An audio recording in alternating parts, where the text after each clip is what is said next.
Hi there, this is Jason Eagle for Strategic Healing, your natural health authority for strategic healing, again. And today we're going to talk about the two things that I think are probably, if you knew anything about what you could do to maintain your health, and probably what has been found, that these are the two underlying real lurky things that are very easily treatable, but are probably related to huge numbers of suffering and death. And those two things are gingivitis, dental infection, dental decay, or the swollen gums, gingivitis, periodontal disease, its relationship to heart disease, Alzheimer's, all of these other things in terms of it's eating away at you, and then the second thing that is eating away at you, and probably number one leading cause of heart disease and other things, just like gingival is underneath it too, and that is sleep apnea. They both have the same type of effect on the body in terms of they're a stress, and that one's an infection and one is a fight or flight type of stress that is causing your body to use up resources and use its immune system, tax its immune system, tear the body down, create erosions, which then create the deposits to then patch the erosions and all these other things, and then it just becomes a process of hardening up, and then you have a stroke, you have a heart attack, you have infection that gets in, all kinds of things. So let's start first with gingivitis, gum infection. So people brushing their teeth and flossing, and my recommendation is going to be for everyone to get a water flosser, like the water pick and water flosser, because you can't floss enough. But if you can shoot this water and shoot 3 types of water into all of your gums, and in the beginning probably every twice a day, 2 to 3 times a day, if not maybe at least once a day, and then you can kind of back down. But let's go over what it is first. So a lot of times it's actually a misnomer of what is dental infection. What is, say, for instance, getting a cavity and then having to have a filling, and then maybe a root canal, and then maybe having that tooth extracted, and then losing bone, and blah blah blah, all this other stuff, which is it that you didn't brush your teeth enough? It isn't that you didn't floss enough. Well, no, but at the stage of where you're at, if you have, say, pockets of, and they measure it, your dentist uses a tool to kind of stick it in there and see how far you can go in, because ideally what we've got, let's say, here's a tooth, okay? So we're going to draw, like this is going to be one of your molar teeth, okay? And we come in, and so can we see that? Okay, that's a tooth, okay? And then what we have here is, let's say this is the gums. So the tooth is inside your inside your jaw, and it's all surrounded by the gums, but it's then growing into, this is all bone, okay? So it's seated into bone. But see, this is a tooth that fits inside, and it has a ligament that holds it there, because the thing is it can't be. Why is the teeth separate from the jaw? Because we put so much pressure on these things. These things have to be able to flex. They have to be able to be living, and they have to move, and then they also have to be alive, which is, we know that we have kind of the roots. This connects into the blood supply, so the tooth is being fed, because it has to be kept alive, just like your bones have to be kept alive and everything. So the blood has to go in there, which then has to deliver nutrients up into the cell, because this is the bone, and you have to kind of grow it. And it also has to deliver oxygen into, but it also has to take, just like every cell of your body, you have to take the oxygen out once it's been sucked into, and the body is taking the oxygen out of it, and then it dumps the carbon dioxide. So those are waste products that have to be taken away. The immune system has to be able to kind of get in there and be able to kind of, if you do have any kind of thing that breached the wall and got into this section, the immune system has to be able to kind of fight it. Now, the problem with this tooth is that the blood that goes into here is only able to get into about this part. But you got this whole section, including all of the exterior part of the tooth, which is this hard enamel type of stuff. It's porous, and the traditional thought is that it's dead tissue, okay? But here's the thing is the blood flow has to then turn into, because see, you got blood cells, red blood cells, but see, there's tiny, tiny, tiny little places where the blood cells, it's too small for the blood cells to go to. So if the blood cell is the thing that's carrying these, infection fighters and rebuilders and teardowns and all this other stuff, if they're too big to get in, so for instance, like you can't take the car down the bike path because it's just too big to go, it has to be turned into a smaller thing. So it gets turned into this lymphatic fluid, which is specifically in the tooth, which is what's called crevicular fluid.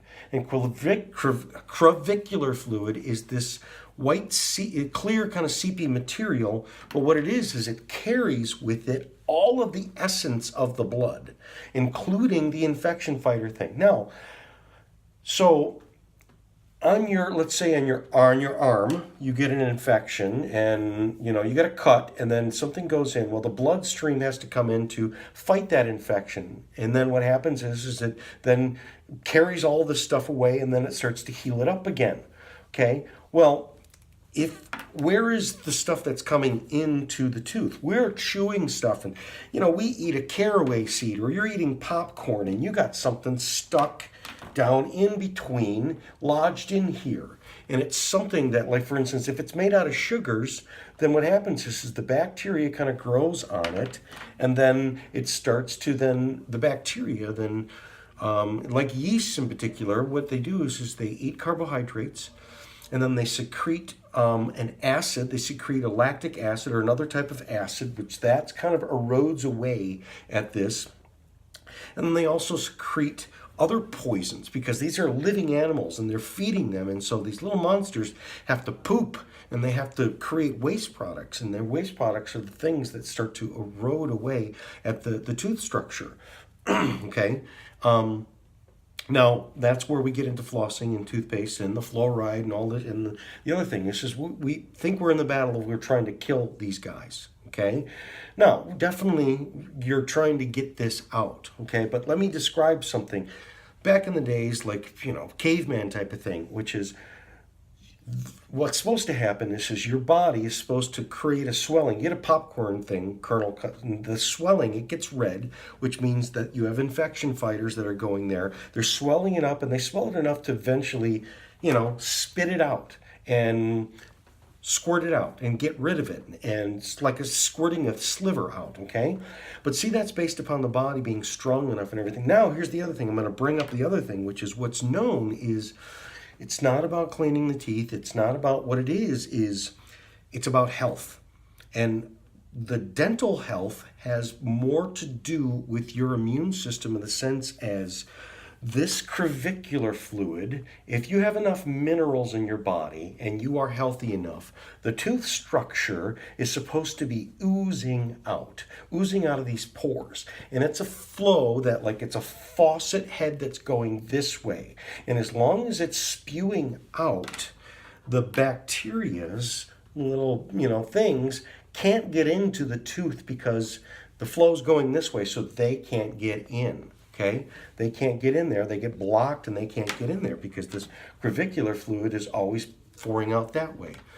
Well, as long as that happens, as long as the faucet's going this way, it's shooting out, there's no way that anything can get in. And in fact, what comes with this crevicular fluid as well is new liquid enamel. So it's not just a dead tissue. It's constantly, like in those movies you see, like in a Doctor Who show where they show it's a building made out of tiny, tiny little robots. And those guys, what they do is they eat up things and then they create different structures out of their body. And they eat things and make resources and then they do whatever needs to be done and they patch that. Well, that's happening as long as the tooth is healthy. It's able to replace, if it starts to get a chink at its armor, and it can replace that armor. But most of the time, nothing can get through that armor because that's why you'll see people that, and I've seen in my practice over years, like who's got the greatest teeth. A lot of people I've seen them as third world country people, like people that grew up in Jamaica, grew up in Haiti, grew up in Africa, grew up in places like that. They've got a whole South America. I've seen a lot from South America too. They've got all the teeth in their head. They've got their wisdom teeth, and I've seen them in their 70s, 80s, and stuff like that. They got all their teeth, and all their teeth are their virgin teeth with hardly any cavities or no cavities whatsoever. And they're in their 70s, 80s, whatever, and they got a full head of teeth. Why? And I'm sure they didn't work any less or harder at brushing their teeth or flossing. So their teeth are healthier. What's the difference? Well, we probably suspect it's the food. They were living on more indigenous foods, and if you live in Africa, you live in Haiti, it's a lot easier to go to your local market and get something that somebody's selling and growing the old ways, which is growing in dirt that's not been overdone, and they put stuff back in, and so the minerals are in the food, which means those mothers birthed those babies. So whole Weston Price Institute is all about that, which is he found that nutrification of the mother then turned into a full mouth of teeth that has room to fit it, the brain and the skull and everything to fit it, because they had the minerals to grow as a baby, to grow a full structure. You get people with crooked teeth and stuff like that, it's because the mom didn't have enough minerals to grow a skull big enough, which also means they're not going to have their brain work as well. They're not going to be able to be as intelligent. They're not going to be able to, but if you could move the teeth in the right place and move the jaw and blah, blah, blah, fix all this stuff, you can help everybody, really. Well, let's get back to what this is really about, which is the people that we find that have their teeth all throughout their whole life with very little dental intervention, very little dentistry. They certainly didn't have that. What's the difference? Is this fluid is flowing out of it because they had enough minerals, and they still have enough minerals. So you can recover this fluid at any stage that you have teeth if you just get the minerals back up. But what happens is, when we get dental decay, what's really going on is it's not these little bacterias. These bacterias are always going to be there and things like that, and they're going to have the chemicals to dissolve this, but you're not reproducing a tooth because, again, here's the tooth. We go into the bone, the tooth structure in here with the gum. Okay, if the minerals get too low, let me see that. Okay, if our minerals get too low, what happens is this whole, the nerves go in here and the blah, blah, this whole thing reverses. So at one stage, it stops. The crevicular fluid just stays in the tooth, and it doesn't keep flowing out. And then that allows for stuff, but then for stuff to get in and start to etch away and then create erosions and things like that. But when you get sick enough, what happens is the body then reverses the flow, and the tooth is then sucking. Let me see a better one. It's sucking in this direction. It's going in this direction, going in this direction, going in this direction. So the fluid, instead of pushing out, is sucking in, and that's what then which means that the building blocks to bring the enamel in, the trucks are going the other way. They're not going, and they're not bringing new materials. And so this stuff is able to break down. This tearing down process is happening all the time. But rebuilding process is supposed to be happening all the time. In a live living tooth, the crevicular fluid is flowing out, and it's constantly rebuilding itself and repairing itself and going back to where it started. So ultimately, you can regrow teeth by getting your body's mineral reserves healthy enough but let's get back to this infection, okay? So this infection that is happening at here, breaking down, now it's getting sucked into the bloodstream. It gets sucked into the bloodstream. And one of the very first places that it goes to when we get into the bloodstream is the teeth that we had here, neck here, shoulders, arms, torso, legs, okay? It goes straight to the heart. It goes straight to the heart. The gums go right straight to the heart. There's a couple highways that, in terms of the carotid and the jugular, it goes straight to the heart right there. So these juices drain into, if you're sucking, these things are there. They're then dissolving the stuff that then turns into your saliva that you then swallow. So again, the yeasts are, and the bacteria are producing carbon dioxide, they're producing alcohol, they're producing these dissolving fluids, and it's also, they produce their own waste, they're toxic. And so a lot of times that poopy mouth, that people with bad breath, so they got bad dental infections, and it's poop. Some people you can smell with bad breath is just because they got a clogged colon, and they smell like they're breathing poop out. They got butt mouth. But there's other people, and I'm just being honest, which is what it is it's the dental. It's a sulfury kind of smell. They're growing these things, and they're just outgassing out of their face. But it's also getting sucked into straight highway to the cardiovascular system. And then to the vagus nerve, and then we have vagal nerve effect on the heart as well, which causes discombobulation. If you zoom in on the inside of the heart, okay, if you see what happens with infection that goes, and it's not just the heart, it's the whole cardiovascular system. So let's say here's the pipes. Here's a pipe of your carotid. All right, or there's a pipe of, any of these vessels, okay? It's a pipe where blood is flowing through, okay? Blood is flowing through here, okay? Blood is flowing through in here, okay? What happens is the blood, the infection is oozing into the bloodstream, and then it's infecting the blood cells, and the blood cells are then eroding away, tearing away at the inside of your vessels, ripping things apart. And the first place where it's really, really happening is just right in your heart. So it's ripping away at the walls of your heart. So then your body then secretes this plaque and smooth muscle tissue in order to repair the damage, okay? But the prime damage is happening right at this place because this is the first place where this infection is happening, creating all this inflammation right at the heart, because inflammation is a response to infection, and this is a direct local onslaught infection. And so we have these cardiovascular problems, heart problems, and then it goes straight to the brain too. The other thing is gingivitis. Both gingivitis and sleep apnea and they're trying to refute it now, but I believe it more, is it's directly related to the brain in terms of Alzheimer's. You got the brain inside here, and if infection is leaking down into the heart, getting sucked into the mouth, and also getting put into the bloodstream that goes up into the brain, you're literally sucking this infection juice, and it's bathing your brain, and it's an acid that's eating away at these tissues.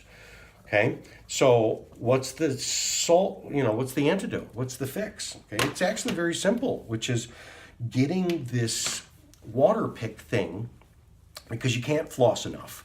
And what you do is you use there's what's called the water pick, makes a water flosser. There's a number of different, it has to be a jet of water and it has different heads on it, and you make it the most fine pinpoint, the strongest, so you can really blast this stuff out. And you're going to see some blood sometimes. It's the same thing as you floss your teeth. You'll see blood, okay? But keep going. You're not going to hurt yourself.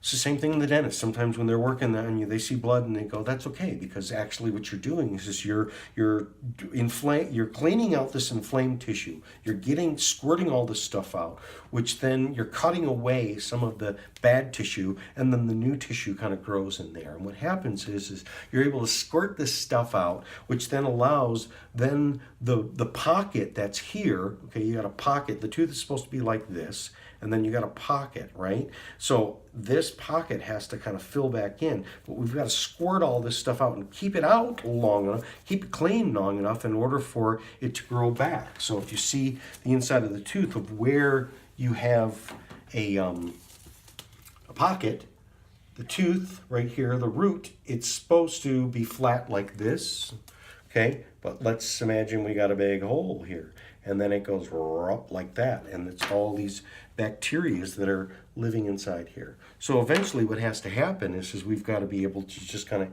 heal it enough so that it, and the first part of healing is just stop poking it, stop tearing away at it, and then it will fill up more and more and more and more and more and more and more until then the inflammation has gone out, the swelling has gone out, and that erosion and you can grow the bone back. But the bigger thing is that it anchors itself into the jaw. So a loose tooth is evidence, and that's what will happen. Is the loose tooth kind of wiggles back and forth, which allows more space for all of the stuff to kind of grow in all around it. And then that's where you lose a tooth. But the point is all this infection that's going inside. So we want to rescue the teeth to get them strong, and they will heal back, and the periodontal ligament will grow back, and then the pocket will be resolved. And now we're on where that juices are not going, because that infection's not sitting there. And so immediately you can dead stop and start healing the onslaught of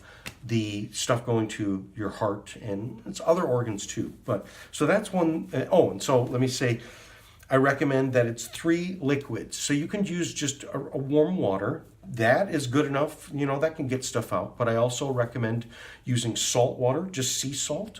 Okay, so dissolve, they make packets for it too. They make it like the neti pot they make, so you could use the neti pot packets in that. And they make a neti pot packet that actually has xylitol in it. So I'd also do xylitol water.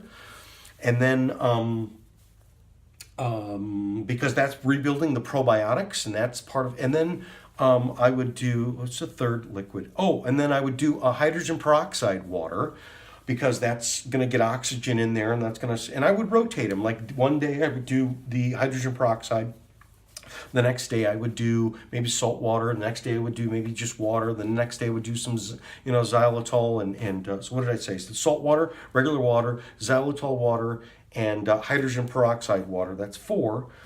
Then those little gum picks, those little interdental gum picks, the little fuzzy ones. What you do is you can dip them in some hydrogen peroxide water, diluted hydrogen peroxide water, and then stick that in there too. And you could use those from time to time. You can also use neem oil and neem bark. But quite frankly, I think what works better is if you just do anything, is just use the water pick to kind of get that stuff out of there, and just to kind of keep it clean. It's like keeping your wheel wells clean, right? To keep from the rust from forming, is getting that salt out of there so it won't eat away at the metal. That's a good analogy for what's going on with the teeth. Then you can heal it, but you can stop the stuff that's going to the brain and the heart brain. Okay. Then the next thing I want to get to is the other thing is sleep apnea, which is. I'm going to tell you how bad it is, but let's first tell you how to fix it, which is, first thing is there are apps on your phone. You can get an app for your phone. Start with there, which is, there are some things that are, they kind of use them as sleep studies, which is just get one of those apps. And the real telltale sign that you have apnea is that, you got a person that you sleep with that is going, oh my God, you're snoring really loud, and then you're stopping breathing. I grew up with my father had this, and had I known, we would have treated him. But this is really before the CPAP machines. The CPAP machines do fix it, and using the CPAP machine and getting fitted for it right, and blah, blah, blah.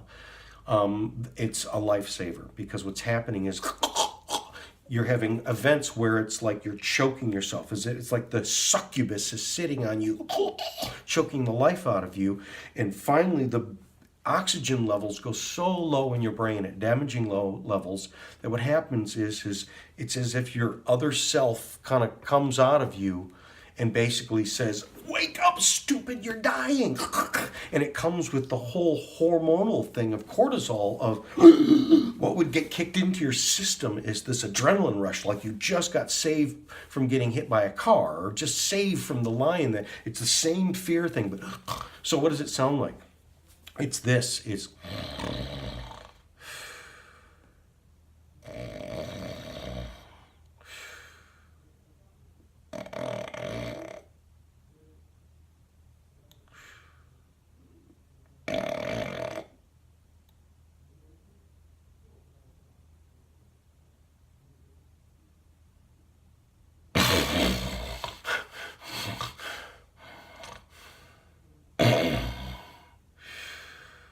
that's what it sounds like.